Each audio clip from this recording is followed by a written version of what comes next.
Hi friends, అందరూ ఎలా ఉన్నారు? ఇక్కడ కనిపిస్తున్నటువంటిది మిడ్ మైనర్లో మునిగినటువంటి ఇండ్లు, పాత ఇండ్లు అన్నీ కూలిపోయి ఉన్నాయి. చూడండి, ఇక్కడ వాటర్ వెళ్ళిపోయినాయి. అందుకే ఇక్కడ ఎంత మంచిగా కనబడుతున్నది.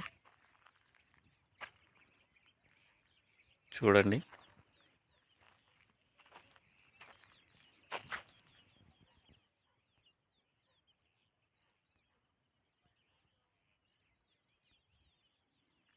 కనిపిస్తున్నాయి అన్ని ఇండ్లు కూలిపోయినటువంటి ఇండ్లు. కనిపిస్తుందని ఆశిస్తున్నాను.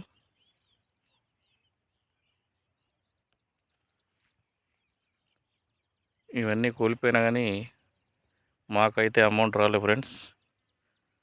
అమౌంట్ రాలేదు. మిడ్ మైనర్లో చాలా గోసలు ఉన్నాయి. ఆ గోసలను కూడా నేను సినిమా రూపంలో చిత్రీకరించిన. అయినా మా బాధలు ఎవరు పట్టించుకోవట్లేదు ఫ్రెండ్స్. చూడండి.